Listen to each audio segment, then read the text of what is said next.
தினம் ஒரு ஜெபம் என்கிற ஜெப வேலைக்கு நேராக இயேசு கிறிஸ்துவின் நாமத்தினாலே உங்களை வாழ்த்தி வரவேற்கிறேன். இன்றைய நாளுக்குரிய வசனம் சங்கீதங்களின் புஸ்தகம் 5வது அதிகாரம் வசனம் 12.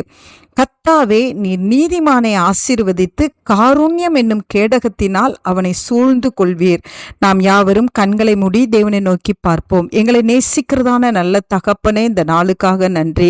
கர்த்தர் கொடுத்த புதிய நாளுக்காக நன்றி ஆண்டவரே. இன்றைய நாளில் உங்களுடைய புதிய கிருபையோடு கர்த்தர் எங்களை சந்திக்கிறீங்கப்பா, அதற்காக ஸ்தோத்திரம். ஆமாண்டவரே, கர்த்தர் இந்த நாளில் எங்களுக்கு கொடுத்த வார்த்தையின்படி கர்த்தாவே, நீ நீதிமானை ஆசீர்வதிக்கிற தேவனாய் இருக்கிறீங்க. இந்த நாளில் என்னோடு கூட சேர்ந்து ஜெபிக்கிற ஒவ்வொருவருடைய பாவங்களும் இயேசு கிறிஸ்துவின் ரத்தத்தினால கழுவப்பட்டு ஆண்டவரே நீதிமான்களாய் ஆக்கப்பட்டவர்களாய் இருக்கட்டும் ஆண்டவரே.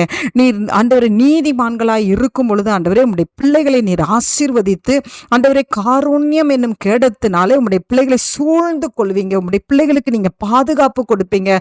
சத்ரு கண்களுக்கு உம்முடைய பிள்ளைகளை விலக்கி பாதுகாத்து கொள்வீங்க ஆண்டவரே. ஆண்டவரே உமக்கு ஸ்தோத்திரம். பொல்லாத மனிதர்களுக்கு நீங்க விலக்கி பாதுகாத்து கொள்வீங்க ஆண்டவரே. ஆமா ஆண்டவரே, கர்த்தர் இந்த நாளில் உம்முடைய பிள்ளைங்களை ஆசீர்வதிக்கிறீங்கப்பா. உம்முடைய பிள்ளைகளை பாதுகாக்கிறீங்க ஆண்டவரே. உம்முடைய செட்டைகளின் மறைவுக்குள்ளே உம்முடைய பிள்ளைகளை வைத்துக் கொள்ளுங்கிறீங்கப்பா, அதற்காக நன்றி ஆண்டவரே. உம்முடைய பிள்ளைகளுடைய பாவங்கள் கழுவப்பட்டதா இருக்கட்டும். உம்முடைய பிள்ளைகளின் பிள்ளைகள் குடும்பம் முழுவதும் ஆண்டவரே அப்பா நீதிமான்களின் கூடாரமாய் காணப்படட்டும் ஆண்டவரே. ஆமா ஆண்டவரே, உமக்கு ஸ்தோத்திரம். கர்த்தர் அவிதமாய் கர்த்தர் மாற்றுகிறீங்க. உமக்கு ஸ்தோத்திரம். ஆசீர்வாதத்தை சுதந்திரித்துக் கொள்ள உதவி செய்யுங்க. பாதுகாப்பை உம்முடைய பிள்ளைகளுக்கு அருளிச்சுகிறீங்க. உமக்கு ஸ்தோத்திரம். இயேசுவின் மூலம் ஜெபிக்கிறேன் நல்ல பிதாவே. ஆமேன், ஆமேன்.